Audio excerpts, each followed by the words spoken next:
Okay, so now let us focus on other ratios. Okay, so first is inventory turnover period. Inventory turnover period. Okay, so that is here we'll see all the turnover periods. We'll see all the turnover periods. So in that first is inventory turnover period. Now, as the name suggests, what do you mean by inventory turnover period? The How meaning is hidden in the name. Yes, go ahead. how quickly you can turn your inventory into sales and Correct. generate cash. Perfect. How quickly you can turn the inventory into sales. Turnover means sales, inventory means your stock. So company, how quickly can company convert the stock into cash or into sales? Sales. Correct, into sales. And once we have done the sales, then we'll calculate debtors turnover period. How quickly the sales are converted into cash, right? So inventory turnover period and debtor turnover period will give us liquidity. Yeah? Have you understood what I said? Inventory turnover period plus debtors turnover period will together give me the liquidity period for my company, because stock is turned into sales and some of the sales are cash sales that will be received immediately, but some of the sales will be credit sales. So that credit sales I have to collect from my debtors. So first I'll calculate inventory turnover period and then I'll calculate the debtors turnover period, or we can also call it as receivable collection period. Okay, so inventory turnover period. So we are comparing inventory with the turnover. Okay, so inventory means what? For this purpose, inventory means your, what is inventory? Here inventory meaning will be what? So the average inventory during the year. Average stock. Okay, opening stock plus closing stock divided by 2. That will be opening stock plus closing stock, and the whole thing divided by 2.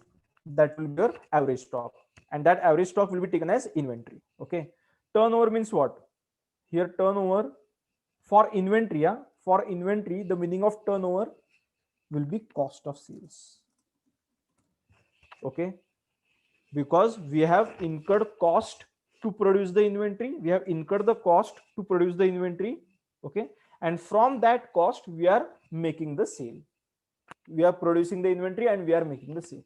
So that's why inventory turnover period will be equal to your inventory divided by cost of sales, and we want in period. If we want in days, multiply by 365 days. Correct. If you want in months, multiply by 12 months, and if you want in your whatever weeks, then multiply by 52 weeks. That is how I'll calculate my inventory turnover period. Okay, so higher the period, higher the inventory turnover period, is it better, or lower the period is better? Lower the better. Correct. Lower the period means lower the period, better for the company. Why? Because inventory, the stock is quickly converted into, or immediately converted into sales. The stock is quickly converted into sales. That is the concept of inventory turnover period. Okay, so if inventory turnover period is high, means what? If inventory turnover period is high, means stock is not quickly turned into sales. So if inventory turnover period is high, we need to find out the reasons. Okay, if inventory turnover period is high, company has to find the reasons, for that. Okay, see, always remember, if the ratio is good now, we don't need to worry. Okay, analysis will be easier. But if the ratio is adverse, that time we'll have to not just say that ratio is adverse, but we will have to give reasons why the ratio is adverse. That is how you are going to make the analysis, right? So if inventory turnover period is high, what are the reasons? What can be the reasons? Sales are not getting converted. Inventory is not getting converted into sales. Means what? Demand can be poor. Okay, demand for our product can be poor. That can be one reason, right? Or in our company itself, Okay, we do not have control over the inventory. We do not have the control over the inventory. Sometimes the volume of the transactions is so large, volume of the company is so large, production is so huge, it is so substantial that company cannot control its inventory. Okay, that's why auditor do what? Auditor always do inventory valuation. Correct? Auditors always do stock reconciliation, and auditor will prepare stock reconciliation statement. I hope you guys have studied this in audit. Auditor will prepare a stock reconciliation statement to suggest the company for inventory control, Like I said, ratio analysis, you need to think from auditor's point of view. You need to think from the auditor's point of view. Okay, so can I also say, have you heard of the concept of FIFO and LIFO? Yes, sir. Huh? So FIFO and LIFO is what? It is one of the ways to control this inventory, correct? Then EOQ, economic order quantity, is another way to control your inventory, correct? So how much should be the optimum level of quantity that the company needs to reorder? That is what? That is nothing but your EOQ. Okay, so company can look into EOQ, economic order quantity. Okay, it can look into economic order quantity to control its inventory. Okay, that will make our inventory turnover period better. Okay, this is clear. Next doubt is, obsolescence can be a reason for high turnover period. Yes, the stock has become obsolete, that's why the demand is poor, correct? So obsolete stock. Okay, market में नया माल आ गया तो अपना माल पुराना हो गया, so our stock has become obsolete. Okay, no one will buy that obsolete stock, no one will buy that outdated goods. That can be another reason for my inventory turnover period to be high. Okay, so you need to write down the reasons. Okay, you need to write down the reasons for the company. Okay. Next, or can I also say, if production is affected, if the production is affected or my distribution channels is affected, then also my inventory can be affected. Okay, so if my distribution channel is affected, again inventory turnover period will be high. Okay, so our production is complete, we are ready with our production, but our distribution channels are not proper. Okay, there is complexity in my distribution, then again the same thing will happen, inventory will not be quickly converted into sales. Okay, yes. Next, so inventory turnover period is done. Second is your debtors collection period, debtors turnover period, or I can also call it as receivables collection period, right? Receivables collection period. What will be the meaning?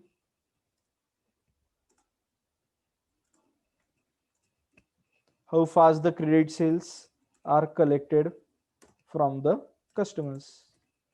How fast the credit sales are collected from the customers. So collection from debtors, lower the collection period from the debtors, okay, lower will be my receivable collection period, and that is better for my company. Okay, I want all my credit sales to be converted into cash quickly so that it has liquidity to my company. Okay, so now, so here debtors means again average debtors. Okay, so here we'll not say debtors, we'll call trade receivables. So trade receivables includes everything. So that will be debtors as well as bills receivable. Okay, your ACCA does not have the concept of bills receivable. They will call all kinds of receivables as trade receivable. Okay, or they can also call it as account receivable, or they can also call it as customers. It's just the same thing. Okay, so sometimes they can give in the balance sheet customer account. Customer account is nothing but trade receivable. Supplier account is nothing but trade payable. Okay, so that is trade receivables. And here turnover means what? Turnover means not sales. Turnover means only credit sales. Okay, so turnover will not be all the sales, because if cash sales is there, we have already collected the cash, so we are only focusing on credit sales. Okay, so receivable collection period is equal to trade receivables divided by turnover. So turnover means credit sales. Okay, and I want this in period. So multiplied by 365 if you want in days. Okay, or multiplied by 12 if you want in months, or whatever. Okay, that you will understand. So that will give me receivable collection period.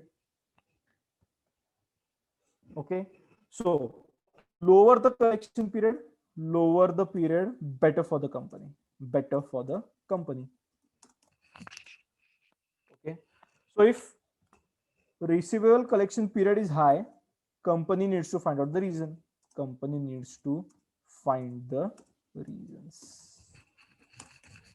Correct?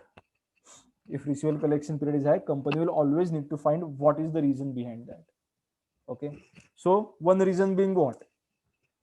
The credit policy of the company is wrong. Credit policy of the company is not correct, because we have given 45 days of credit period. Okay, 45 days of credit period will be too high. If company feels it is too high, then what should we do? Then we can give them discounts and attract the customers to pay early. If the customers start paying early, then what? Then my receivable collection period starts getting lower. Okay, so company needs to attract customers by giving discount. Okay, company needs to attract the customers by giving the discount. Okay, so that can be one of the reasons. Okay, or what can be another reason for receivable collection period to become high?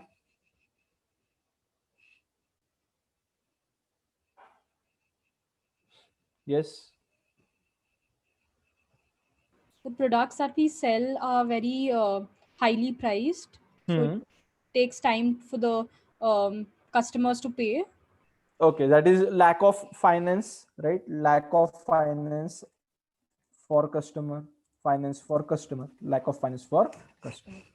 Okay, and there can also be the reason that company is not employing factors. What is the meaning of factors? Anyone knows? In financial terms, factors. Company is not employing enough factors. Factors are those agents who will collect cash from the customers on behalf of the company. Okay, factors are those agents who collect cash from the customers of the company on behalf of the company. So company can focus, the management can focus all its attention on production. Okay, and from collection from debtors, they can appoint what? They can appoint factors. So there are some factors who can also guarantee 100% collection from customers, no bad debts. Or there are some factors who say, we will pay you advance, we'll pay you the money in advance, and then when the customers give us the money, we will keep it with us. So there are different kinds of factors in your financing. Okay, so company is not employing enough factors. That can also be the reason that your receivable collection period has become very high. Okay, factors is nothing. Yes. Sir, can I explain in the inventory turnover ratio, instead of sales, why did we take cost of sales once again? See, because inventory, if I'm going to account for inventory, so for example, my company sends goods to your company. Sorry, my company, who is the head office, I am the head office, and I send goods to you who are a branch. Okay, so do I account that in sales or do I account it at cost? Sir, cost. Correct, na? So inventory is always maintained at what? Inventory is always maintained at cost. Inventory is not maintained at cost plus profit margin. So that's why we are not taking sales, we are taking cost of sales. Oh, okay, sir. Understood. Okay, that's the logic behind that cost of sales. Okay, because inventory can never be maintained at a profit. Okay, it has always to be maintained at cost. Okay, next. So here, if company is not employing enough factors, what will happen? Again, your receivable collection period will become high. Okay, so that is what, as an auditor, you can tell the company, okay, that appoint a factor. The factor will help you reduce your receivable collection period. It will help you in your liquidity. Obviously, the factor will charge payment. The factor will charge fees for that. But if your receivable collection period is getting reduced, company does not mind paying the fees for the factors. Okay. Now, So, yeah. for the inventory, so inventory is different and the main goods are different for which we record the revenue. Which goods are different? Inventory, we are recording it in cost of sales. Correct. So then, what is the difference between the main goods that we are selling, for which we Main- record the revenue? Because inventory which will be converted into cash, only that will be recorded as sales, right? I have produced 1000 units. I have produced 1000 units, and out of that 1000 units, I have only sold 800 units. So 200 units remain in my inventory. 200 units will be my closing stock. Okay. So now I want to calculate how fast can I convert these remaining 200 units into sales. Once I convert that into sales, I'll record it as a revenue. Oh. I'll record that as a revenue. Okay. Yes. Okay. Any other doubt, guys, in inventory turnover period and debtors turnover period? Okay. Now, just like debtors turnover period, tell me what will be your trade payables period? Trade payables period. What is the So meaning how of that? fast, Huh, how fast we are paying our suppliers or Correct. How fast or creditors? how quickly company can pay off its creditors slash suppliers. That is the concept of trade payable period. That is the concept of trade payable period. So what will be the formula for trade payable period? That will be trade payables. So that includes your creditors also. That includes your bills payable also. Okay. So trade payables divided by, what should I take? Purchases. Purchases or credit purchases? Credit purchase. Credit purchases. So trade payables divided by credit purchases. Okay. Because if we have done cash purchases, we don't need to calculate the period. Cash purchases we have immediately paid into, I want in period, so into 365 days. That will give me what? That will give me my trade payable period. Trade payable period. Okay. Now, do you want this trade payable period lower or higher? Higher would be beneficial. So higher. Okay. If it is higher, now think from the the supplier's point of view. Huh? Suppliers look at your balance sheet. Okay. So for example, my company is a huge manufacturing company and I want 90% of my raw material from one single supplier. Okay. So I ask him for the quotation. The supplier sees my annual records. The supplier sees my financial statement and the supplier realizes that the trade payable period for the company is 90 days. So is it good for the company? No. No. Why? The supplier will think the company takes too much time to pay off its liability. So my reputation will be what? It will not have, I will have a poor reputation and I will be called as a slow moving company or a slow player in the market. Okay. So I don't want my trade payable to be too high. Okay. What if trade payable is too low? That is also a problem. Because if trade payable is too low means what? I need to arrange immediate finance to pay off my liabilities. Okay. So a moderate trade payable period will be better for the company. What is a moderate trade payable period? That depends upon discretion of the management. Okay. So there is no ideal trade payable period. Okay. So problem is with low trade payable period also there is a problem, and high trade payable period also there is a problem. We don't want both of them. Is this clear? Yes, sir. Yes, Okay, sir. okay, okay. So I'll not write that. That is, I think you guys will get that. I'll write that in notes. When I give the notes for this payable period and liquidity, in that I'll write all of this. Okay. Yes. So I think that covers our main ratios. So now guys, pay attention. Huh? Pay attention. I'll give you one example. You tell me what it means. Huh? You tell me what it means. So my inventory turnover period is 50 days. 50 days. Okay. My debtors collection period, receivable collection period is 90 days. Okay. And my trade payable period is, let us say, 157 days. What does this mean? The cash cycle it shows. We will not call it as cash cycle, we will call it as operating cycle. The better term, it is cash cycle only, but the better term is operating cycle. Okay, so it means I can calculate my operating cycle. So operating cycle will be what? 50 plus 90. So in 50 plus 90 days, can I say in 50 plus 90 days, I can get the cash from my production? Yes, sir. Correct, because 50 days are required to convert inventory into sales and 90 days are required to convert trade sales into cash. So from inventory to cash, okay, from production to cash, I need 140 days. From production to cash, I need 140 days. Okay, and payables have given me how much? Payables have given me 157 days. Payables have given me 157 days. Correct, means what? I get 17 additional days. I get 17 additional days to pay off my liabilities. Pay off my liabilities. Right? Is this understood? Yes, sir. Yes, sir. So see, this is good from the company's point of view, right? That we have 17 additional days to pay off my liabilities. But like I said before, I should not have 157 as my trade payables days. That is too high. Okay, that is too high. So let us say company thinks 157 is too high. Company thinks 90 days is a better thing. So now I don't have enough days because my cash will be collected after 140 days. Okay, and I want to pay within 90 days. Now, what should the company do in such case? Reduce the receivables period. But my customers will not be happy if I reduce the receivable period.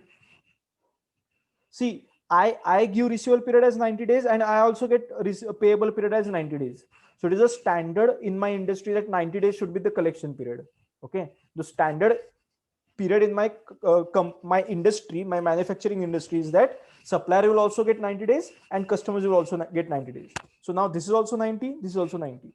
Okay, so if I start to reduce my receivable collection period, first thing is that I will have to give discounts to my customers to keep them happy. Then that increases my cost. Okay, so now instead what I'll say that collection will be after 150 days, but payable is within 90 days. So it is better to have bank overdraft for this purpose. Correct. And now I'll compare whether taking bank overdraft is costlier or giving discount is costlier. If let us say I say taking bank overdraft is costlier, then what I'll do, I'll give discount to my customers and I'll try to reduce this 90 days to, let us say, 40 days. Correct. But if I think that, giving discount is very costly, giving discount is becoming very costly, then I'll go for bank overdraft. See if this is clear.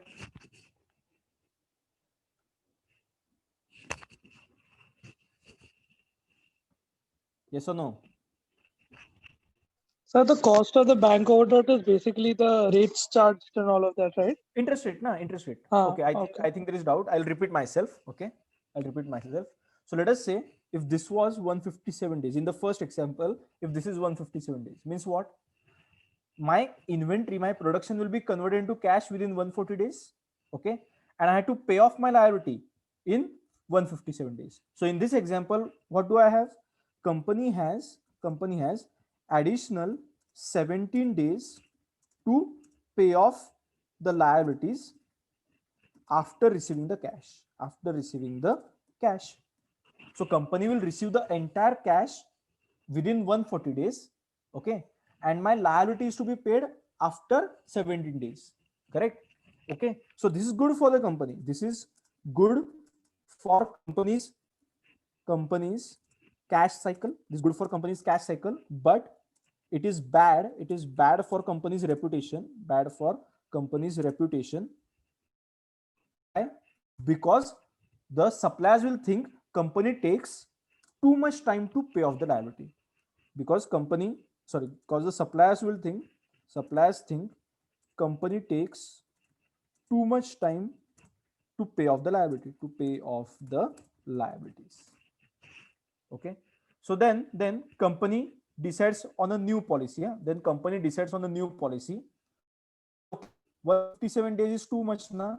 We'll change that 157 days. Okay. And we'll make it 90 days. We'll make it 90 days. 90 days. Okay. So my payable is 90 days now. So now what is the problem? Okay. Problem is company has to pay liability. Company has to pay the liability in 90 days.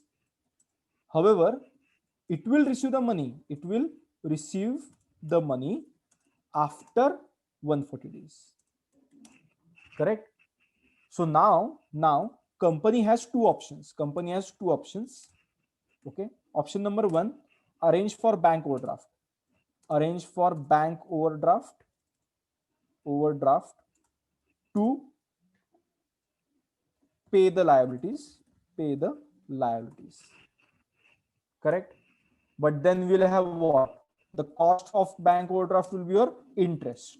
Interest on bank OD will be the cost. Okay. Or the second thing that the company can do is what? Is give discount to the customers. And ask them to pay early.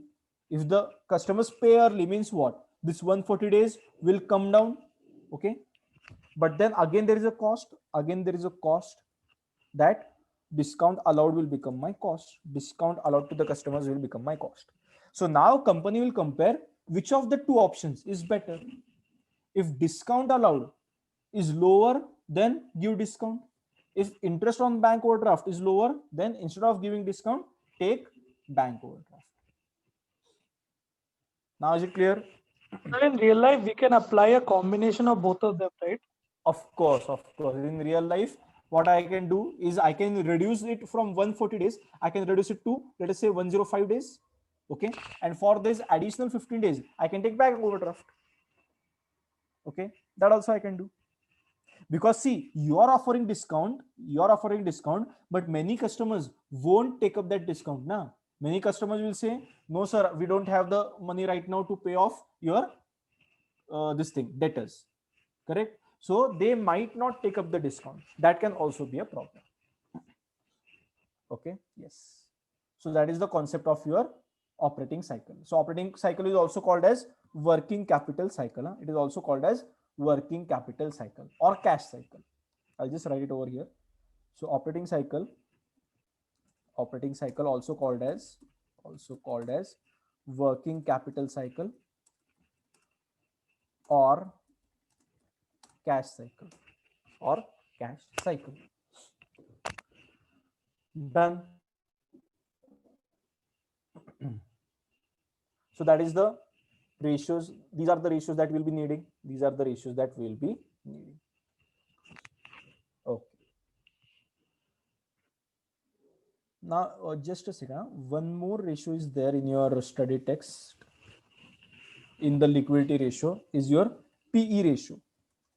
Have you heard about this term before? PE ratio. Yes, sir. Price to earnings ratio. Correct. So just like dividend yield ratio, PE ratio is also what? Price to earning ratio. Now we had already discussed that. So price means what? Price means your MPS, market price per share. Okay. And earnings means what? Earnings will be your EPS. So you know that. You already know that. So what is EPS? You know. What is MPS? Also, you know. We have discussed that in dividend yield ratio. Okay. So P ratio is what? Price to earning. Okay, price to earning ratio. It will be given in times. What is the P ratio? Will be in times. Okay. So do you want P ratio to be higher or do you want P ratio to be lower? That is the question.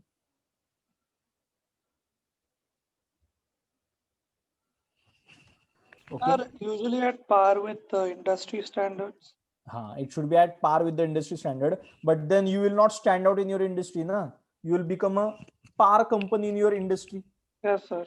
Okay, so let us see what are the implications of that. What are the implications? I'll tell you. So higher P ratio means what? Numerator is higher. If numerator is higher, means market price per share is higher, means market value of the company is higher. Yes or no? Correct. Yes, sir. So higher P ratio means the higher the P ratio means faster is the growth of the company in the market. Growth of the company in the market. Because higher P ratio means higher MPS. Higher MPS means what? Higher market value of the company means what? Company is growing in the market with a fast rate. Okay, and higher is value of company. Value of the company. Okay, but lower P ratio means what? It is not growing fast right now, and future growth is also not expected. The fast growth is also not expected in the future. So current growth is low, and also the future expected growth will be low for the company. That is what shareholders will think. Shareholders will think that right now company is not growing at a faster rate, so it is very difficult for a company to grow at a faster rate in the future as well. That is what my shareholders are going to think.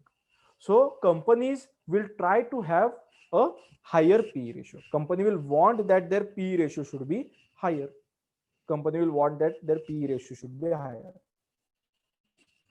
Okay. Yes. So I think that covers all the ratios in your study text. That will cover all the ratios in your study text.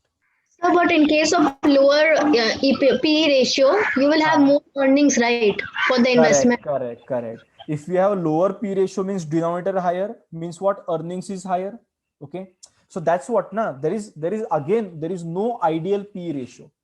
Okay. So in your exam, we will write what are the implications of higher P ratio and what are the implications of lower P ratio. Correct. So we will not write what is the ideal P ratio. There is nothing like an ideal P ratio for the companies. Okay. See, what the shareholders want, if the earnings are higher, let us say EPS is higher. Pay attention, EPS is higher, but shareholders want more DPS, right? If EPS is higher, but dividend payout ratio is only 5%, then what happens? Shareholders are not going to get enough dividend. They are not going to be happy. So shareholders are not concerned that if lower P ratio is there, means what? Earnings are higher. What shareholders will think? Lower P ratio means earnings are higher. Okay. But out of that earnings, we are not getting the dividend. Because if we had got the dividend, the market value of the company would have been higher. If the company pays more and more dividends, more and more people will try to invest in the company and company will grow at a faster rate.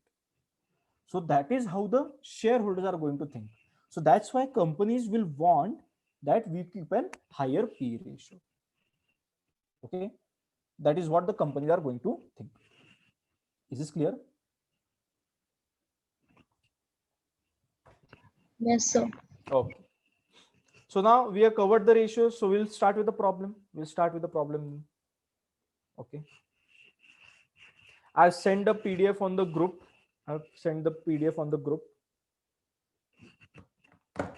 We'll do that. So now we'll not just calculate the ratios. We are not just going to calculate the ratios, but we are also going to analyze the ratios. Okay. So liquidity ratio, liquidity and turnover, I'll write down liquidity and turnover ratio. Okay. And for the solution, I'll open one more. Okay. So first question will focus on ratio calculation. Okay. Also on analysis, obviously. But second question will be more about analysis and less about ratio calculation. So both type of questions will cover. Both type of the questions will cover. Okay. So you can see this on the screen, right? And you have it on your mobiles also. I'll send it on the WhatsApp group. So we'll do the question one. Comparator assembles computer equipment from bought-in components and distributes them to various wholesalers and retailers. It has recently subscribed to an inter-firm comparison service. They can also call it as benchmarking. Okay, benchmarking means what? Compare your company with a standard company in the industry. Okay. The members submit accounting ratios as specified by the operator of the service, and in return, members receive the average figures for each of the specified ratios taken from subscribing entities in the same sector.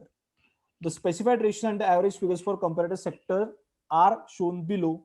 So these ratios are not for our company. These ratios are the standard ratios in the industry. Okay.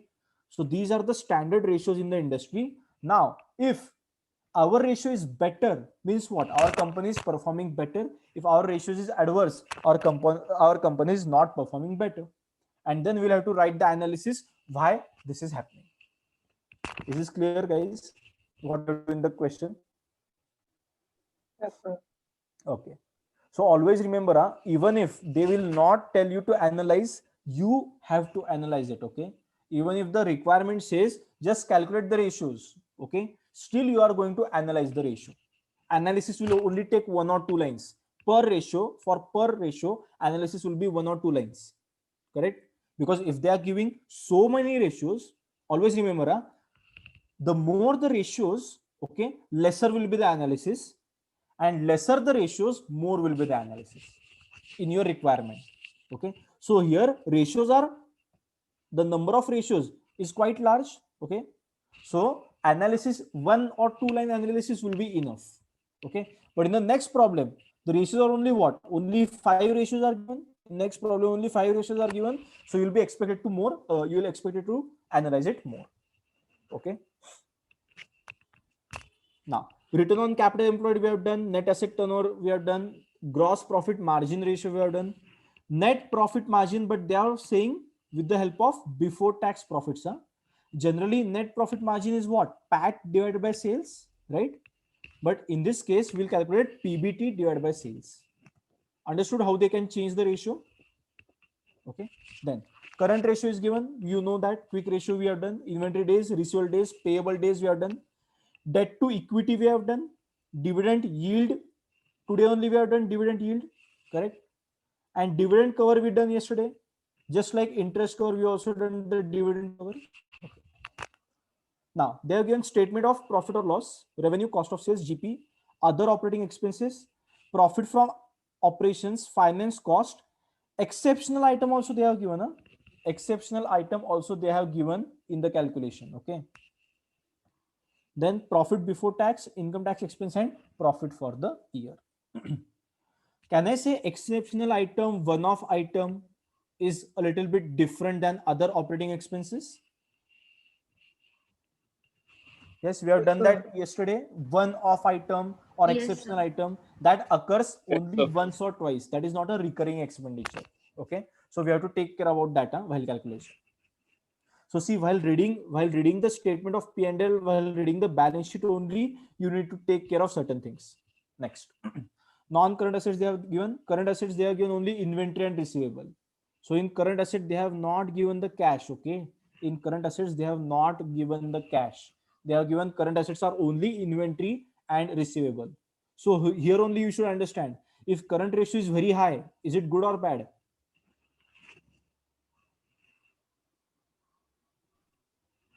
Yes, if the current ratio is very high, means what? Current assets are higher than current liabilities, but the current assets does not have cash in it, okay, means what? All will become receivable and our money will be stuck outside. No liquidity. No Less liquidity, liquidity. correct.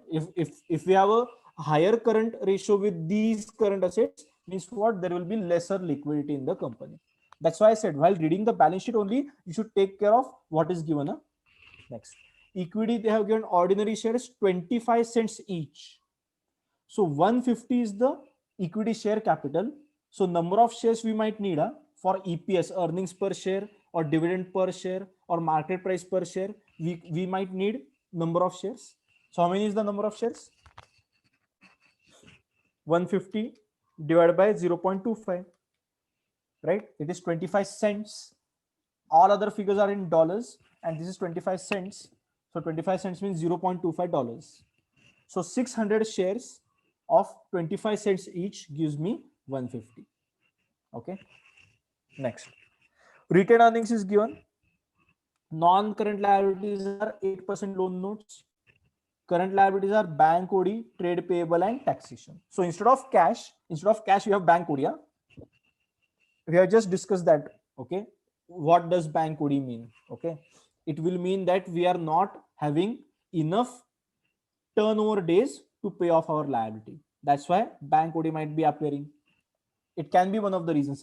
When we calculate the ratios, then we can analyze it better. Then taxation they have given. The details of non-current assets they have given.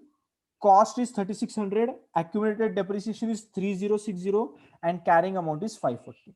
Okay, so that's why in non-current assets we are showing 540. That is after depreciation. Okay, in the balance sheet it will be always after depreciation. So cost was 3600, accurate depreciation was 3060, and carrying amount is 540. Okay, next.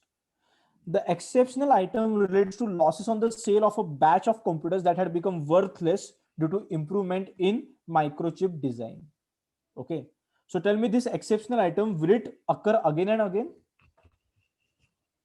No. No, sir. No, it will not occur again and again. Correct. It is only because of one-time improvement in microchip design. Okay, it will not occur again and again. Okay, next. Market price of competitors' share throughout the year average to $6 each. Market price means what? MPS, right? Market price is MPS because they have given dividend yield ratio 6%, right? Means we have to also calculate dividend yield. So for that, I'll need dividend per share divided by market price per share. Okay. Calculate the ratios analyzing the financial performance of comparator. So now pay attention. These ratios are given itself means we have to also calculate these ratios for our company. The ratios given in the question are the standard ratios in the industry. Okay. So we will also need to calculate these ratios for our own company. Let us start then. So first we will start with the calculation. In this question, calculation part will be more, analysis part will be less because ratios are more. Okay. So we'll start. You can start with the statement. See, now guys, pay attention. You are preparing a report. Okay. In ratio analysis, always remember you are going to prepare the report. So 1 mark will be format of the report. So you will give the heading for your answer. You will give the heading report. Okay. Report for the management. Report for the management. Okay. And subject will be what? Subject will be ratio analysis. Ratio analysis of competitors, whatever, of the company's financial statement, company's financial position. That will be the subject.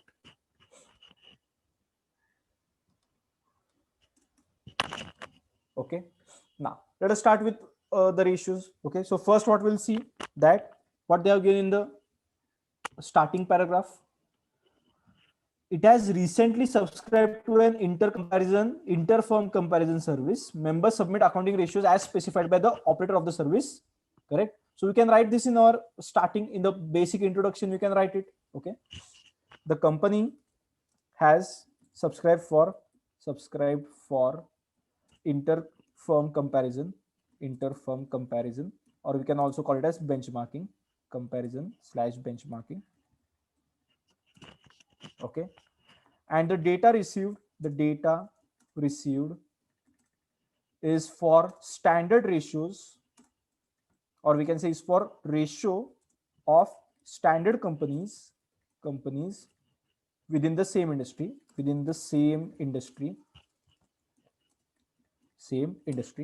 okay. So company will also calculate the same ratios and compare with the standard set, ratios.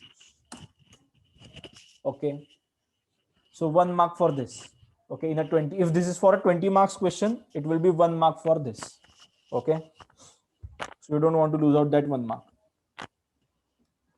Next, so now we can start with the ratio. So ratio calculation, we can do it one by one. Ratio calculation, we'll do it one by one.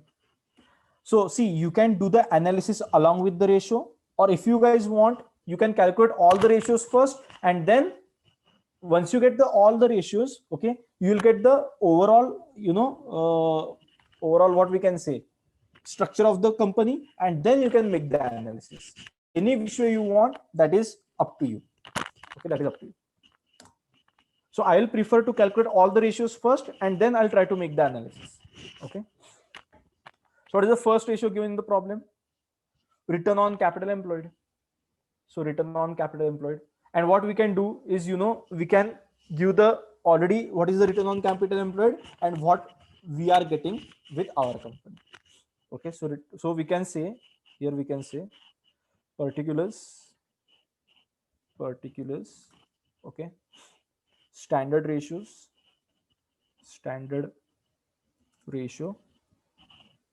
and comparators ratio, comparator company ratio. That is our company's ratio. Okay, we can do that. Then we'll write this over here so that calculation we can do it easily. Okay, yes, let us start then. So first one, number one, what they have given, return on capital employed, return on capital employed. The standard ratio in the market, the standard ratio in the market is 22.1%, 22.1%. Okay, and now let us calculate our ratio. Return on capital employed. So what is the formula for that? PBIT upon capital employed. PBIT divided by capital employed. Okay, so PBIT, have they given PBIT in the profit and loss? Have they given PBIT in the profit and loss? They have given profit Yes, from sir. operations, right? They have given profit from operations, but profit from operations has two adjustment, finance cost and exceptional item. So after that, we'll get the profit before tax. So should we consider the exceptional item or not? No, sir. We will not consider No, the sir. exceptional No, item because it is a one-off item. So my PBT should have been 186 and adjust this 34, right? That should have been my PBIT. That should have been my PBIT. Okay, so that exceptional item should not have been considered. We can write that in our analysis. Okay, so here PBIT will be what? To be your PBT add back interest, or interest instead of interest, I can say finance cost. Correct. And your capital employed will be what? Capital employed will be, we can take your equity and non-current liabilities. Okay, so that will be equity, reserves, and non-current liability. You have to write this formula. In the exam. Okay. So what is the PBT? PBT is 186. Profit before tax is 186. We'll add back the finance cost. We'll get the PBIT. Okay. So 186 add back 34. Correct. Divided by equity is 150 plus 185 plus non-current liability is 300. So 150 plus 185 plus 300. Okay. So how much that gives us? So that will be 186 plus 34 divided by 150 plus 185 plus 300. Okay, and here you can give it as 220 divided by 365. Okay, and I want it in percentage. If I want it in percentage, I will multiply by 100. So 34.64%, right? This will be 34.64%. This will be in percent. So is our return on capital employed greater than the standard ratio?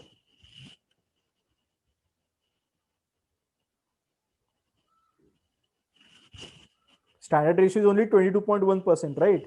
And our ratio is what? Our ratio is 34.64. Okay. So it's good for the company. Right now, we can say just on return on capital employed, just on the basis on return of capital employed, we can say company's performance is better, right? But we'll make the analysis as a whole thing, right? Any doubt till here, guys? So Huh. while calculating PBIT, we won't ignore the exceptional item, like we won't subtract it or anything. Which one? The exceptional item. This one, na? Exceptional item is 120. That's what we have done, na? 120 I have ignored, na? I have ignored means what? 340 minus 120 will still give it 220, right? But sir, if the exceptional item is, if we ignore it, then the profit before tax should increase, right? Which one? If the exceptional item is not there, Huh? then the profit before tax will increase. Yeah, Like but we should add back, right? which one? Exceptional item. Huh. See what they have given. Exceptional item relates to the losses on sale of a batch of computers that had become worthless due to improvement in microchip design. Okay. So my concern is what? My concern is that I should not have this exceptional item itself in my calculation of PBIT. Okay. So it does not mean that profit from operations add by exceptional item. That will not give me PBIT. PBIT means what? PBIT means simple profit before interest and tax. Profit before interest and tax. So if I have the PAT, let us say what is the PAT? I can start with the PAT, right? Profit for the year is 96. 96 is the PAT, okay? And then interest is 34 and tax is, how much is the tax? Tax is 90. Means what? If I want to calculate PBIT, I can go simply like 96 and then add back 90, add back 34. I'll get what? I'll get my PBIT. Okay. See, because of this exceptional item, we have what? We have saved our income tax expenses. Na? If we add back this 120 and 340, our profit will increase. If my profit will increase, what happens? My tax also increases. Oh, got it. Okay. Got it, na? So if you do it the other way around, if you do profit from operations, add back exceptional items, then also you'll get PBIT. But then what will happen? PBIT minus this thing, finance cost, will give you a higher PBT, and higher PBT means what? It will give me higher taxation. I'll have to pay more tax. So instead what I'll do, I'll just go the other way around. From PAT, I'll calculate PBIT and I'll ignore exceptional item. I'll ignore the exceptional item so that I'll get the correct PBIT and my tax is not affected. Understood this logic? Yes, sir. Okay. So don't go from operations and calculate. Rather, it is better to calculate from PAT and then calculate the PBIT. So we will not affect our taxation. Okay. Yes. Next. Now, what is the next ratio given? Net asset turnover ratio. So net asset turnover ratio. What they have given is 1.8 times. They have given us as 1.8 times. And now we'll calculate our own net asset turnover ratio. So net asset turnover ratio, what is the formula? Sales divided by net assets, right? Correct, na? Net asset turnover ratio is sales divided by net asset. And what do we mean net asset? Will be again the same thing, capital employed. Capital employed. Correct. So I can, instead of net assets, I can write again capital employed. I can again write capital employed. Okay. So that will be, what is the sales? They have given revenue. Revenue means sales, 2425. 2425 divided by capital employed we calculated. This was the capital employed, na, 635. As calculated above. 635. Equity plus reserves plus non-current liability. Okay, so I can write down capital employed is equity plus reserves plus non-current liability.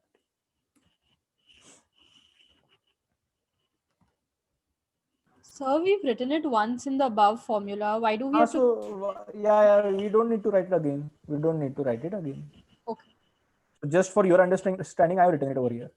Okay, so this will be what? 2425 divided by 2425 divided by 635. In exam, you don't need to write it. Huh? So 3.81 times 3.81 times 3.81 times. So this is also higher. This is also higher.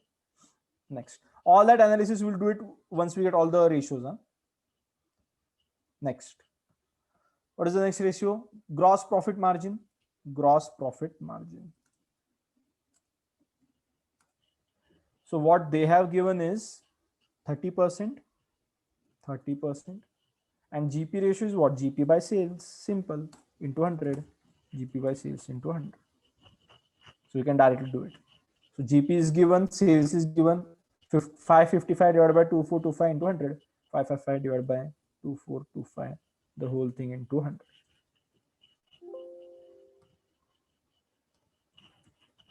So 22.88%.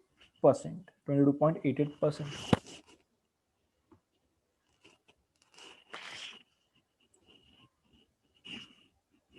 Okay. No doubt till here, guys. No, sir. Okay. Next is net profit before tax margin. Huh? So can I say PBT margin ratio? Right? Net profit before tax, they have said. So PBT margin ratio, so that will be PBT by sales into 100. PBT by sales into 100. What they have given is 12.5%. 12.5%. Okay. And we'll calculate our PBT by sales. What is my PBT? PBT is given 186. So 186 divided by 2425. 186 divided by 2425 and the whole thing into 100. Into 100. So 7.67%. Now see, guys, that's why I said don't write the analysis with the first ratio itself. Return on capital employed ratio is higher, but the profit ratios are lower. Okay, so we want to write an analysis which will cover all these together. Okay, we will write a report which will cover all these together. Okay, done till here.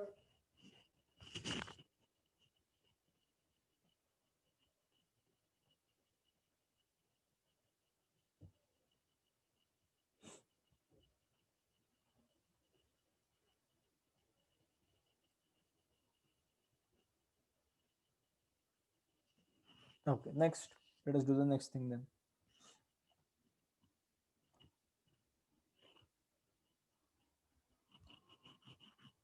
So net profit is done. Current ratio and quick ratio. So current ratio is 1.6, quick ratio is 0.9. So first we'll write current ratio.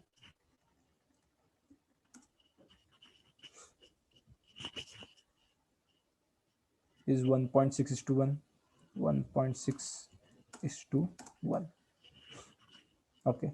And we'll calculate our own current ratio. So current ratio is what? Current assets divided by current liabilities.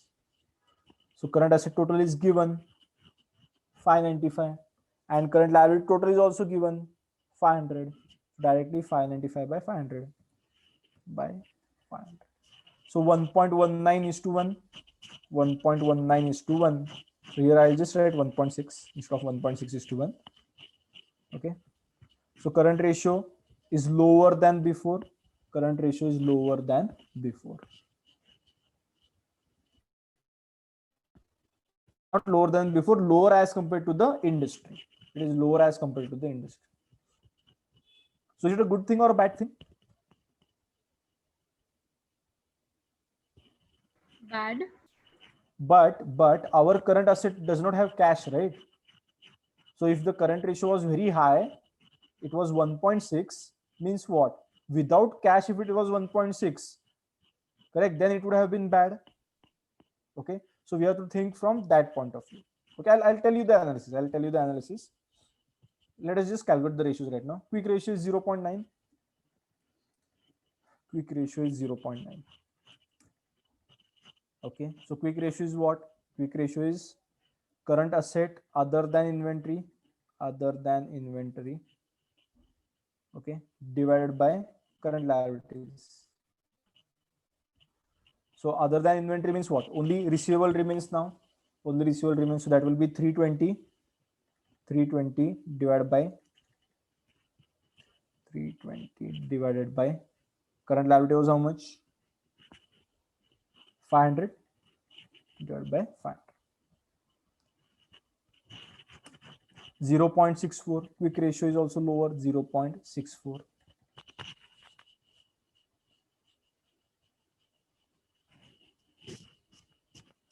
Okay, any doubt till here?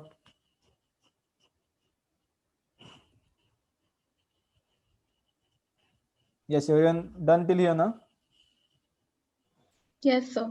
Okay. Now inventory days, receivable days, and payable days. So inventory days. What they have given is 46 days. And what we will have is, so we'll write the formula. What is the formula for inventory days? Inventory by cost of sales, correct, into 365 into 365. So inventory they have given.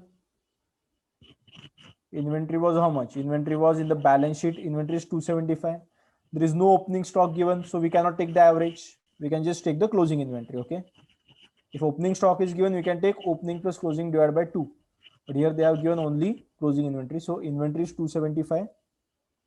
So 275 divided by, what is the cost of sales? That is also given in the problem, 1870. And the whole thing into 365. Okay.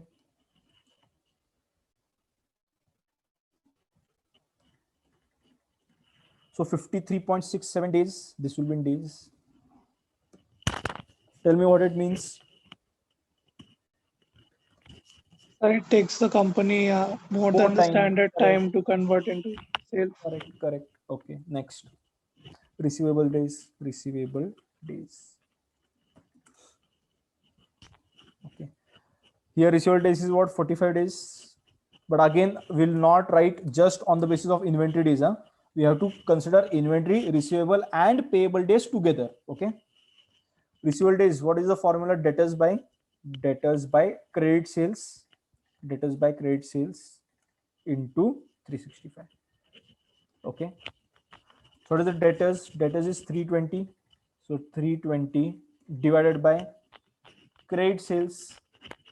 Have they given anything about credit sales? Have they given anywhere anything about credit sales, that how much are cash sales, how much are credit sales? No, sir. No, sir. In this case, we'll assume all sales to be credit sales. Huh? Always remember, in accounting and in financial management, if nothing is given about credit sales, you'll always assume all sales are credit sales. And if you're assuming that, you'll write that in your analysis. Huh? That it is assumed, or you can write in the formula itself. So 2425 into 365. And here only you can write down that assumed that all sales are credit sales. So here you will write assuming all sales as credit sales. Assuming all sales as credit sales.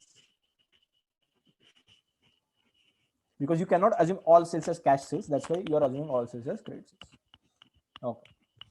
Next, payable period. So that can give me the entire operating cycle, right? Payable period. What is the payable period? Standard payable period is 55 days. 55 days. And our payable period will calculate. Payable will be what? Your trade payables. You will not take the entire liability. You will not take the current liability. You will take only trade payables. So trade payables divided by credit purchases. Okay. So trade payables by credit purchase into 365 into 365. So I'll just write payables by credit purchase into 365. Now again the same problem. Have they given about credit purchases? Anywhere in the problem have they given about credit purchases? No, sir. No. Then what should we take? Cost of sales. We will have to take cost of sales. So we'll write a note: in absence of credit purchase, we will take cost of sales. Cost of sales. But what if production cost was separately given?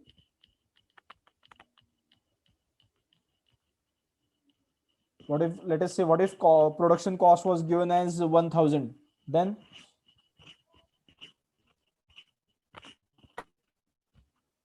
because cost of sales is what? Cost of sales is purchase cost plus production cost, na? Cost of sales is purchase cost. Subtract production cost. So cost of sales, from that, if you subtract production cost, you can still get credit purchases. You can get purchases and then you will assume all purchases are credit purchase. But nothing is given, no information is given about purchase cost or production cost. So in absence of that information, we have to take cost of sales. There is no other option. Okay, but you will write that, you will write that in absence of credit purchase, we will take cost of sales. Okay, so payable is how much? Payable is, what was my payable? 350. So that is 350 divided by cost of sales is 1870. One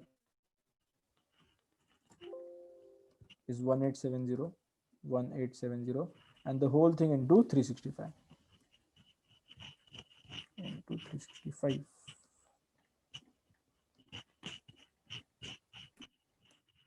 $68.31 days. 68.31 days. Okay, so my inventory days are also higher, receivable days are also higher, and even my payable days are higher. Okay, so company का सारा credit policy में कुछ तो गड़बड़ है. ठीक है. Next, payable days is done. Debt to equity ratio, as the name suggests, debt to equity. Debt to equity. So that is debt upon equity.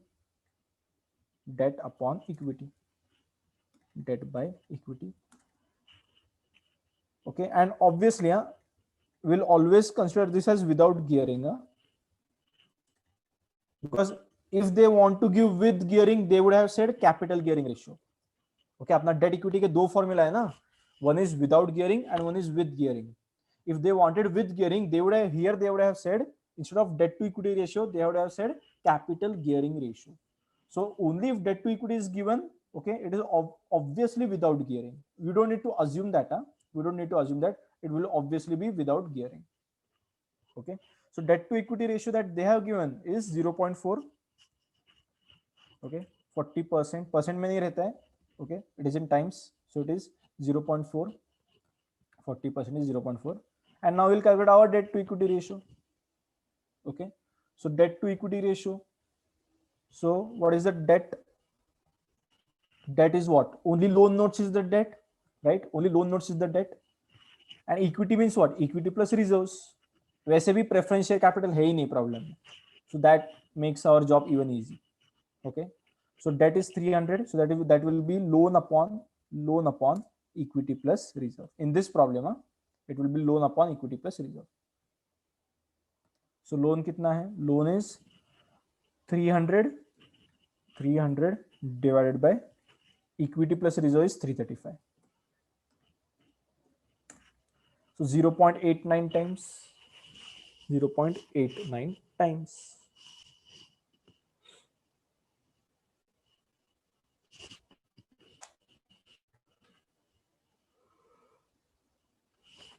ठीक है, done. Next they have given is dividend yield ratio. 11th is dividend yield ratio. Dividend yield ratio. What they have given is the standard is 6%. Standard is 6%. Okay. Let us calculate our dividend yield ratio. What is the formula? अभी किया था ना आज.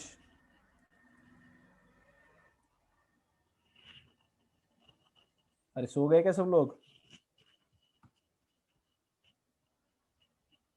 Yes, sir. Okay, ठीक है, चलो. So dividend yield ratio is DPS upon MPS. Okay. So dividend per share दिया है क्या देखो प्रॉब्लम में, एंड मार्केट प्राइस पर शेयर दिया है क्या प्रॉब्लम में. I think market price per share is given in the problem. Adjustment number 3.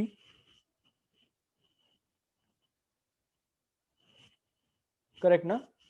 Market price of comparators shares through the year is averaged at $6 each. So given, it is given $6. Given as $6. ठीक है. Dividend per share दिया है क्या देखो. Dividend per share, have they given dividend per share?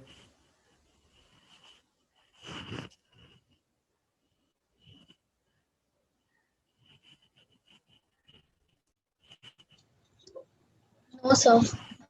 Then how will we calculate dividend per share? EPS into the dividend payout ratio. But EPS is also not given, na? Have they given the EPS?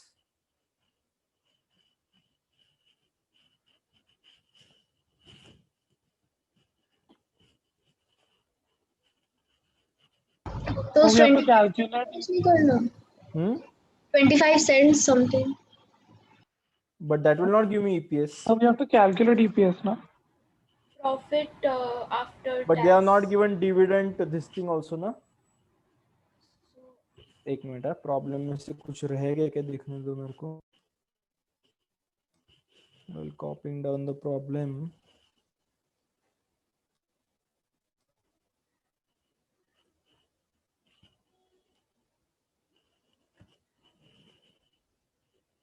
TYU 2 में है ये.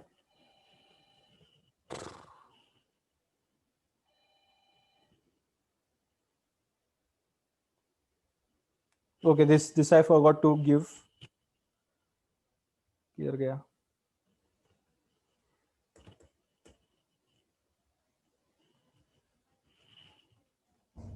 Extract from statement of changes in equity. Profit for the year is 179. Sorry, retained earnings is 179. Profit for the year is 96, and dividend paid. Interim is 60, final is 30. So total dividend paid is 90,000. Okay. So I forgot to give this in the problem.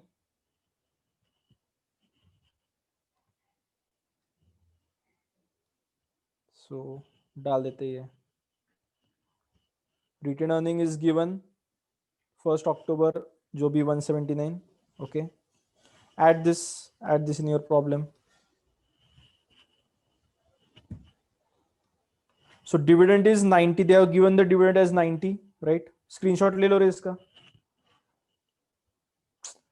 ये तुम्हारे पुराने नए models में यही problem हो रहा है. Something or the other is missing now. Return earnings is 179, profit for the year is 96, and dividend paid is 90,000. Dividend paid is 90,000. Okay. So now dividend paid they have given. So dividend paid is 90,000. 90,000. Okay, but I don't want total dividend paid, right? I want dividend per share. Dividend per share कितना होगा फिर? Number of equity shares कितना है? 600. Correct. Number of equity shares is number of equity shares कहाँ गया equity 150 150 तो 150 तो equity share capital है ना ordinary shares of 25 cents each amounts to 150 बराबर बैलेंस शीट में will always right the amount but number of shares is what 150 divided bye 0.25 correct so number of equity shares will be 150 divided by 25 cents okay so that will be 150 divided by 0.25 correct so कितना हो गया 150 by 0.25 600 shares 600 shares 600 मतलब 600,000 600 in 1000 shares okay so my dividend per share will be what DPS will be what DPS will be dividend divided by equity shares dividend divided by equity shares okay so that will be 90,000 divided by 600,000 that will be my dividend per share and MPS is given as $6 so this will also be now in dollars this will also now be in dollars correct so DPS upon MPS will be DPS 0.15 divided by MPS 6 and percent में चाहिए तो whole thing into 100 whole thing into 100 so 2.5%. So if you understood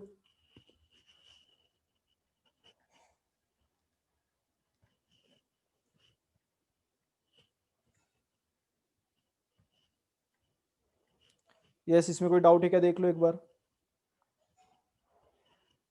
dividend paid is 90,000 dividend paid during the year is 90,000 okay that was not given in the problem that is given over here okay in the old this thing they have given it so dividend paid is interim is 60,000 plus final is 30,000 so total dividend paid is 90,000 okay तो ये profit and loss के नीचे देना चाहिए था so it is not given so dividend is 90,000 so I want dividend per share so how will I get dividend per share that will be dividend divided by equity shares so number of equity shares is also not given so that also we calculated how did we calculate that 150 का equity share capital है and 25 cents का मेरा face value है so equity share capital divided by face value will give me number of shares so equity share capital 150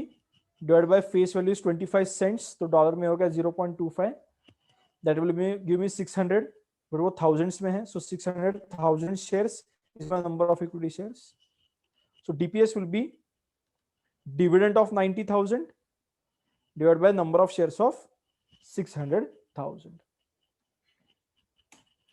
So dividend per share is 0.15 and I want dividend yield ratio. So dividend yield ratio will be DPS upon MPS into 100. So that is DPS 0.15 divided by MPS 6 and the whole thing into 100. Okay, is this clear?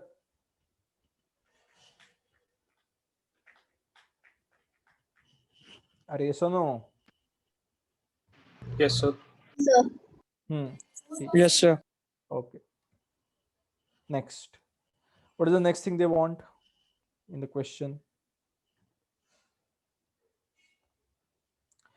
Dividend cover is 3 times dividend coverage ratio. Dividend cover means dividend coverage ratio. Dividend coverage ratio they have given is 3 times. What is the formula for dividend coverage ratio? कल किया था हम लोग ने PAT divided by dividend. PAT divided by dividend. Okay, so PAT we already know the PAT. What is the PAT given in the problem? PAT means after income tax. PAT means after tax. So profit after tax they have given. After income tax the profit is 96 and dividend we found out from here from the extract 90. Dividend is 90,000. So it will be 96 divided by 90. 96 divided by 90.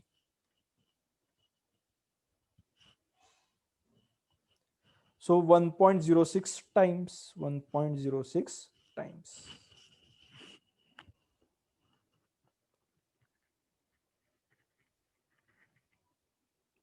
Okay.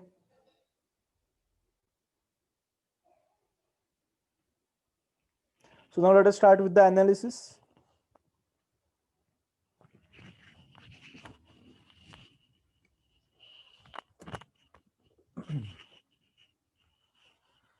Okay, so now ratio is done. So now we'll go for analysis of the ratios.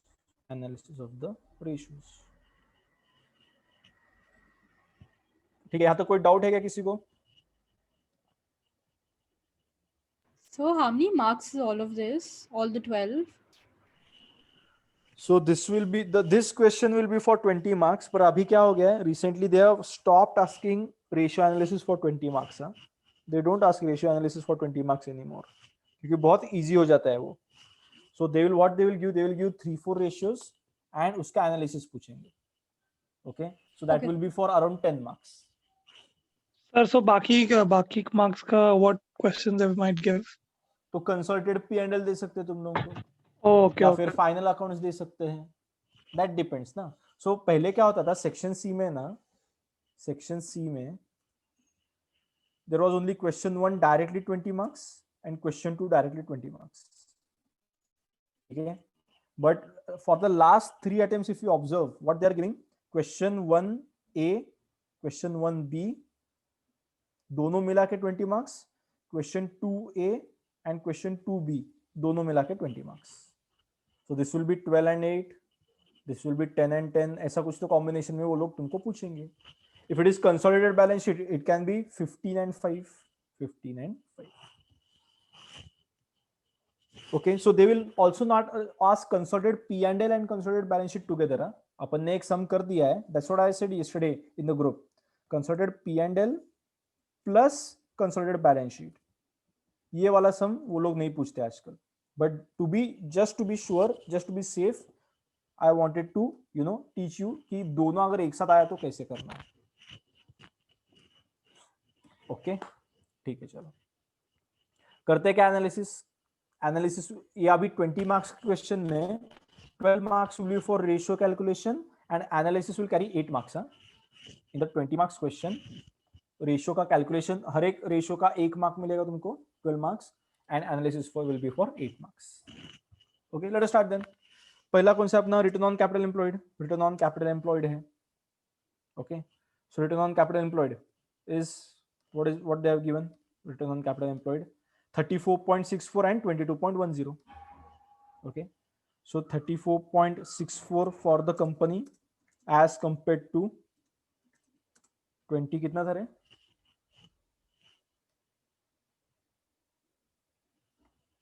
So 22.10. 22.10% of the industry. Okay, so in analysis you can write it like this: 34.64% for the company as compared to 22.10% for the industry. Okay, मतलब almost कितना हो गया? Half से भी ज्यादा हो गया है ना. So we can write that the company has a significant return on capital employed. Company has a significant return on capital employed as compared to the industry average. Okay, तो ये इतना ज्यादा क्यों हो गया रहेगा बताओ मेरे को. रिटर्न ऑन कैपिटल एम्प्लॉयड के return on capital employed depends upon two things ना. Depends upon two things. पहला तो क्या है अपना प्रॉफिट मार्जिन्स एंड दूसरा क्या है अपना net assets. Correct. So capital employed दूसरा है अपना capital employed. Okay, so return on capital employed depends upon profit margins and capital employed. अभी देखो प्रॉफिट मार्जिन देखो. प्रॉफिट मार्जिन इंडस्ट्री से कम है या ज्यादा है? आर द प्रॉफिट मार्जिन मोर और less than the industry? As compared to the industry standard 30% and 12.5%, our profit margin is only 22% and 7.6%, na? Correct. So profit margin is too low. Correct. Profit margin is low as compared to the return on capital employed. So why is this happening? That profit margins are low, yet return on capital employed is higher. ऐसा क्या है P&L में? What is there in the P&L which is affecting this? The profit margins are low. Profit margins are low. However, the return on capital employed is high. For What's the exceptional thing? हाँ, perfect. The exceptional thing की वजह से change हो गया ना? Because ऐसा profit ऐसा तो नहीं होता है. It does not happen that profits are low and return on capital employed is very high. Okay, so there can be two reasons. Either capital employed is different, or your something in P&L account is different, which is not there in the industry. So that we know now. In our question, that we know. Here question. Here we know that what is happening. This exceptional item is going to affect my return on capital employed, and it is going to affect my profit margin. Okay, so that we need to write in that analysis. We'll write it. Profit margins are low, however ROC is high. An item in P&L account is affecting this. Okay, there is one-off expenditure, there is one-off item in P&L in the form of exceptional items. Exceptional item.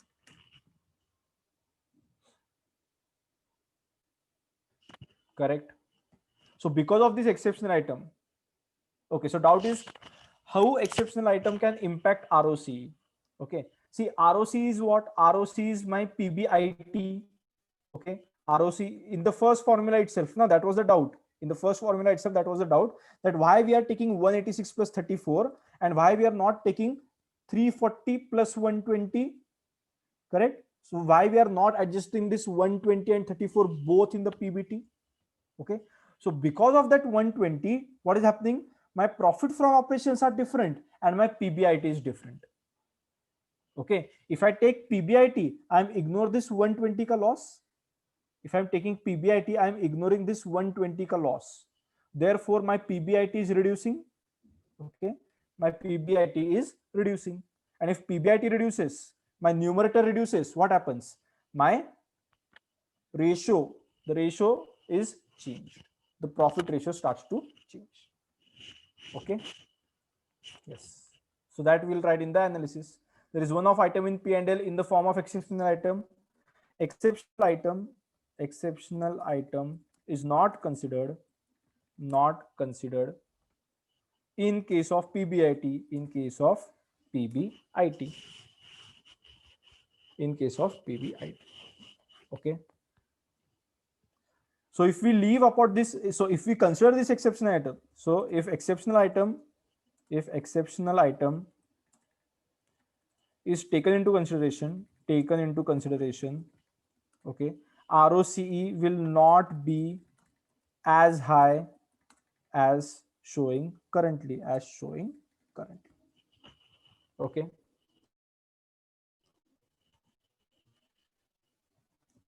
Is this clear? Sir, we have ignored the exceptional item, right?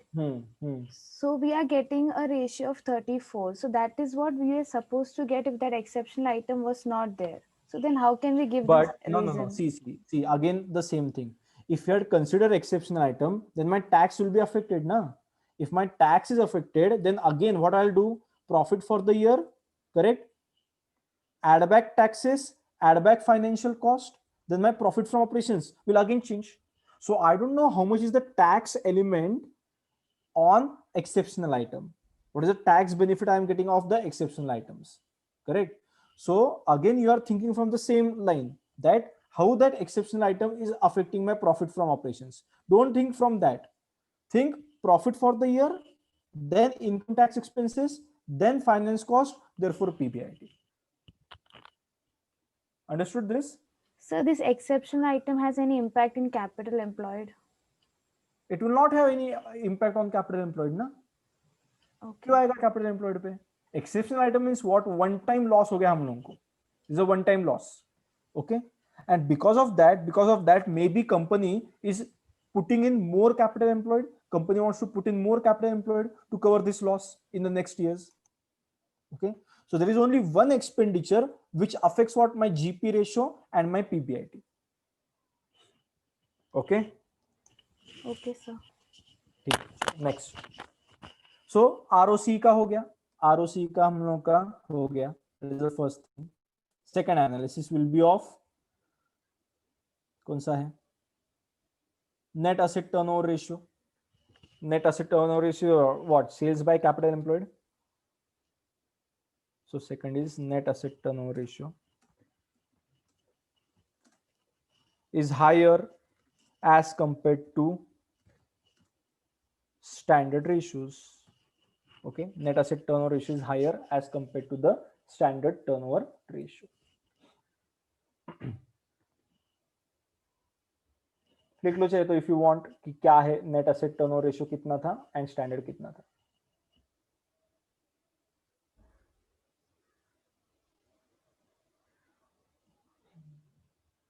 Okay, so higher ratio मतलब क्या है? What is the meaning of this?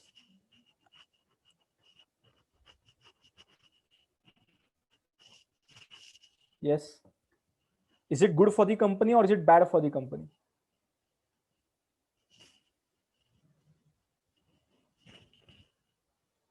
Yes, people. It's good, right? It's good for the company because why? Company is making efficient use of its assets, correct? Company is making efficient use of its assets so as to record more sales. Okay, so it is sales by capital employed, na? So capital employed, company has put that capital employed and it is generating more sales. Okay, so net asset turnover is sales by capital employed. It means company has put in capital employed and it is generating more sales as compared to the standard industry, as compared to the standard in the industry.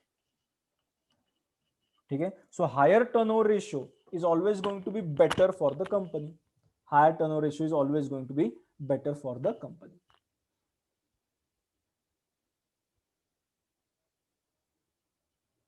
Is this clear?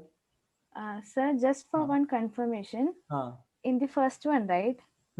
Sir, having a high ROC is good, but for this company at present, it is not good because we have avoided the exceptional item. Am I right?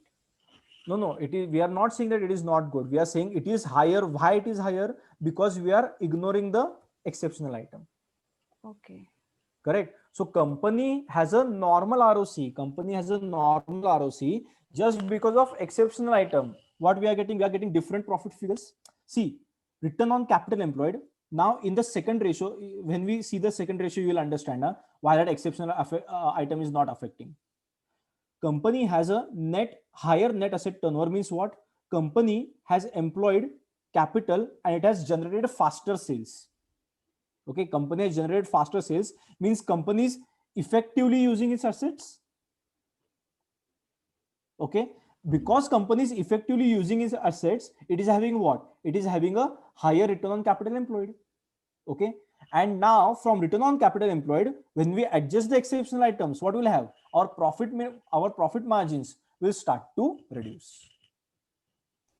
Okay, sir. Now are you getting the entire picture? Yeah.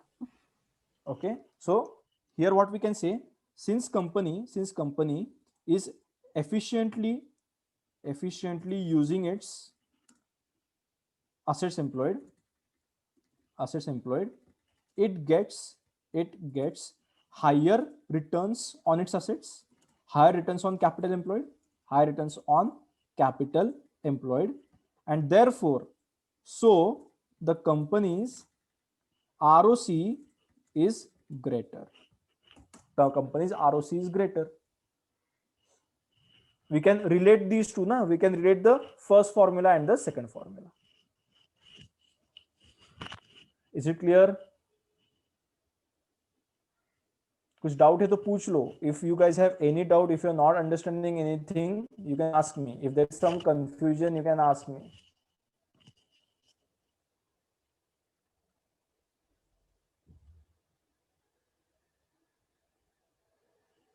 Okay, but now see, they have given one more thing in your non-current asset.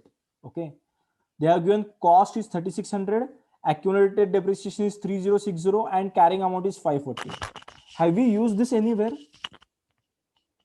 in the entire problem? Have we used this anywhere? No, sir. Then why it is given? Can you relate it to our asset turnover ratio? Can you relate it to our asset turnover ratio? Think about it. The depreciation is very high. Cost is 3600, depreciation is 3060. And I have written it over here. Company has put in capital employed and it is generating more sales as compared to the standard in the industry. Think about it.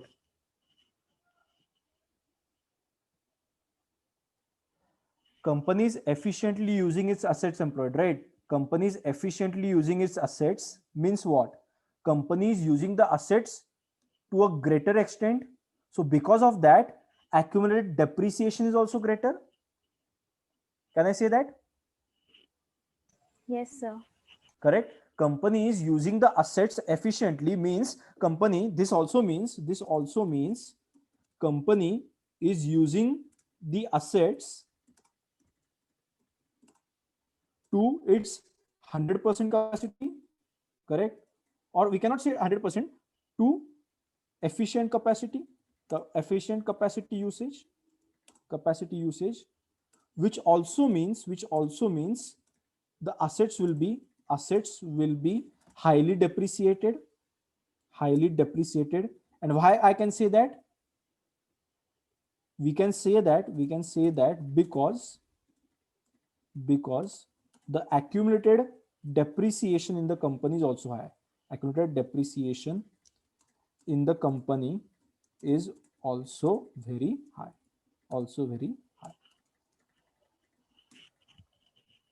Okay, so that's why this was given. A cost is 3600 and accumulated depreciation is 3060. Okay, now it will also mean that assets are about to be used up. Yes or no? Yes, sir. Correct. 3600 का cost है, 3060 is the depreciation, means carrying amount is only 540. Since carrying amount is very low as compared to original cost. Scrap value जैसा value आने लगा अभी asset का. Okay, so company might need to replace the assets in the near future. So asset ka related, anything related to asset, now we have covered in our net asset turnover ratio. Okay, all the things that are related to the asset we have covered in our net asset turnover analysis. See if this is clear.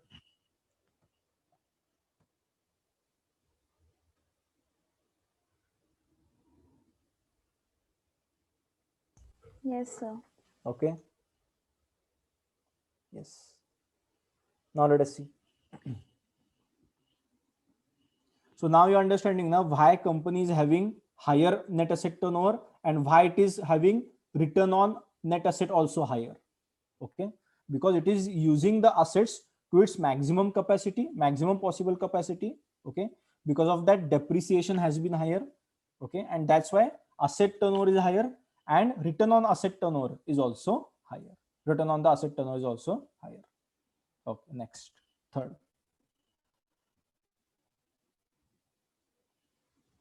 What is the third thing? GP ratio and PBT ratio. So GP ratio is 22.8. Now guys, just before comparing with your industry standard, just tell me, for my company, GP ratio and NP ratio. GP ratio is 22.8 and NP ratio is only 7.6. What does this mean? Operating expenses are higher. Operating expenses are high. This means that operating expenses are high. Even in the industry, the operating expenses are high. And even in my company, the operating expenses are high. Okay. Yes. So now we'll write. So GP ratio as compared to the company, as compared to the industry, GP ratio is low. And as compared to the industry, NP ratio is also low. So first we'll write analysis for that, and then we'll compare GP ratio and NP ratio in the company. And this NP ratio is before tax. After we pay tax, NP ratio will go even further down. After we pay taxes, NP ratio will go even further down. Okay. So now we can write GP ratio and NP ratio both together. We can write are low as compared to the standard ratios. As compared to the standard ratios. Okay, you can write the ratio, the amounts you can write. You can write the amounts. Then we'll start writing the analysis.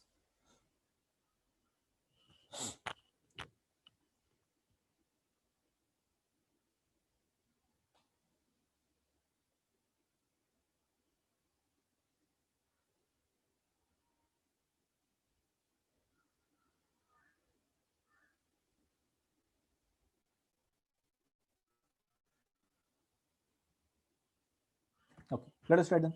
So GP ratio and NP ratio are low. So the company's profit margins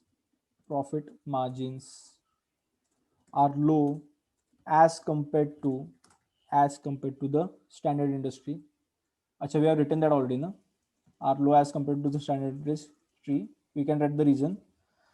The reasons for this can be, yes, tell me, what can be the reasons?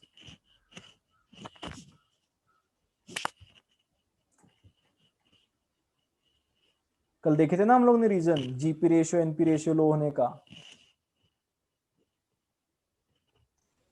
The higher cost of sales.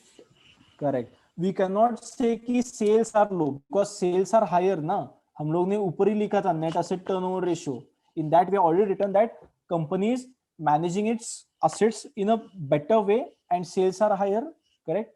So despite the higher sales, okay, as per net turnover ratio, sorry, net asset turnover ratio, as per the net asset turnover ratio, companies sales are higher as compared to the industry, sales generated, I'll say companies generated sales are higher as compared to the industry. Okay, still companies gross profit is lower than the standard.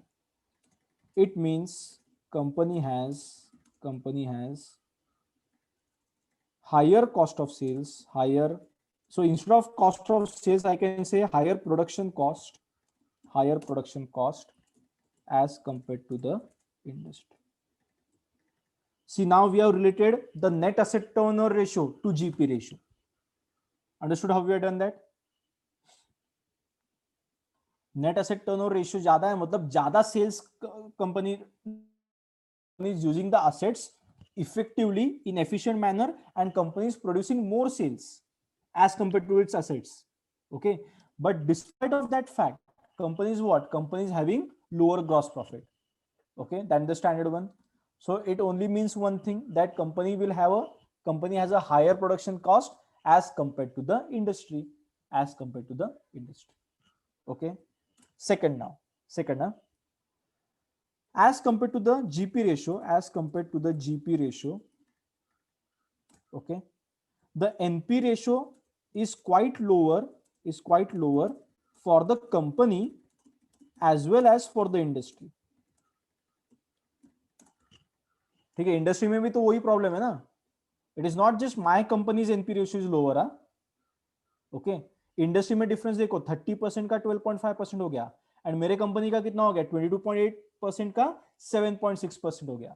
So NP ratio is low not just for my company, NP ratio is low for the industry as well as my company. Okay, it means what? There is higher operating cost in the industry. Okay, it means there is higher operating cost in the industry. Higher So- operating cost in the, हाँ बोलो.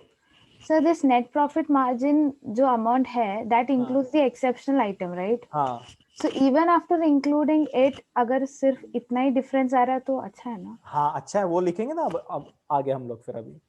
ठीक ठीक है. So it means that there is a higher operating cost in the industry. Now we will write, however, NP is after considering the exceptional item. Correct, क्योंकि NP में तो exceptional item less किया है हम लोग ने. while calculating the net profit we have deducted the exceptional item. Okay, so if this exceptional item were not there, okay, company would have a better NP margin as compared to industry. Means it also means company is having better control on its operating cost as compared to the industry. समझा क्या? देखो, so if you understood the entire GP-NP ratio का logic, okay, so it is not that कि only my NP ratio is lower, industry का NP ratio is also lower as compared to GP ratio. Means this entire industry whatever they are manufacturing, okay, it is having an higher operating cost. Okay, but company's NP, however, NP of the company is after considering the exceptional item. So if this exceptional item would not have occurred, this exceptional loss would not have occurred, company would have a better NP margin. Okay, means what? Company is having better control on its operating cost as compared to other companies in the industry. See if it is clear. So one doubt. हाँ बोलो. So just like what we did for ROCE, that we excluded the exceptional item. To either for calculating the net profit margin, why didn't we exclude it? Because net profit margin का formula क्या है? So PB. It is net profit before tax, na? So before tax we have to consider the exceptional item. Tax will be calculated only. देखो tax purpose के लिए it is better that we deduct exceptional item, we deduct the exceptional losses and then calculate the tax, na? Because if we deduct the exceptional losses, our PBT reduces. If our PBT reduces, our tax payment reduces. Yeah. Correct. So while calculating net profit, what we are doing? We are including exceptional item in our calculation, then calculating PBT, and on PBT we are paying tax. अगर PBT के लिए, for PBT, if we had ignored exceptional item, if we had ignored the exceptional item entirely from our P&L account, PBT would have been higher and my income tax would have been higher. Okay. So just for this year, so exceptional items, if one-off item, it is only one-off item. So only for this year, my NP margin is lower. If this exceptional item were not there, my NP margin would have been higher. And if my NP margin would have been higher, means what? I am controlling operating cost. Operating costs are higher, but my control on the operating cost is still better as compared to the industry. Okay. So company has a higher operating cost. There is no fact denying it. There is no denying that fact. Okay, company's operating cost is higher, but company at least has a better control on its operating cost as compared to the other companies in the industry. See if this is clear.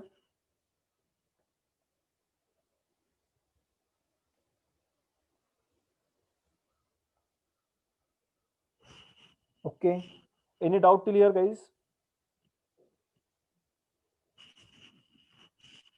No, sir.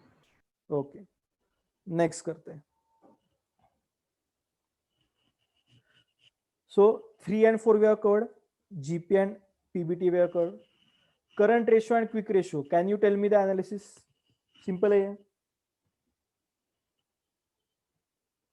Are they better or are they worse than the standard? Sir, was. But as compared to the standard, company has what? Company has a lower current ratio. As compared to the standard, company has a lower current ratio. Means But what? there's no cash. हाँ ठीक है ना, cash का अलग से लिखेंगे, but पहले current ratio का तो लिखेंगे ना. Okay, so company is not able to pay off the liabilities as quickly. Company has not enough assets to pay off the liability as compared to your industry. But however, for our specific company, the cash level is what? The cash level is lower. Okay, so this current ratio does not include any liquid cash for the company. Okay, so वो तुम लोगों को लिखना पड़ेगा. You will have to write that.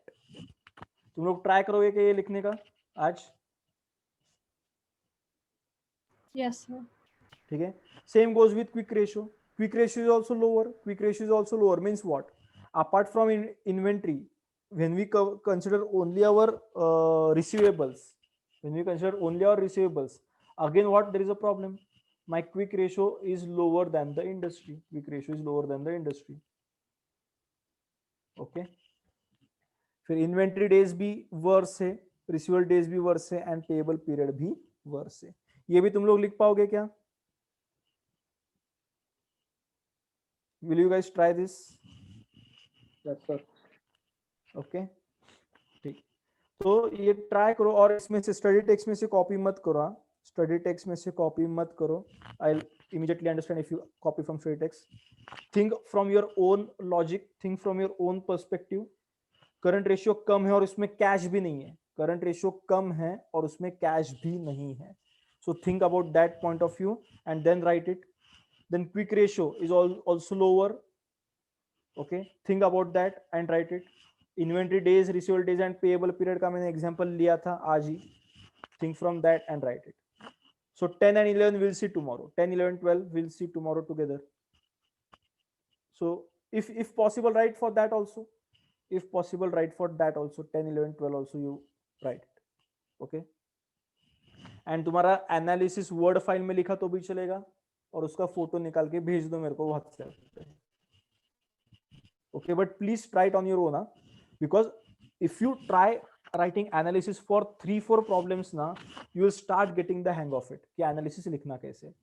पहले इसमें तुम लोगों को एनालिसिस लिखने में थोड़ा सा मुश्किल हो जाएगा.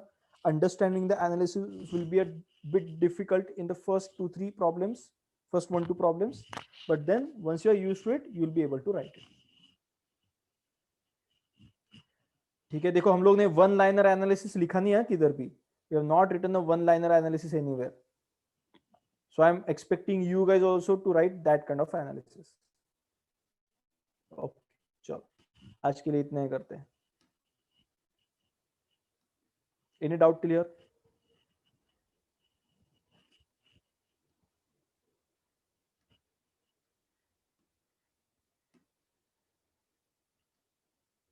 ठीक है, चलो I'll end the meeting.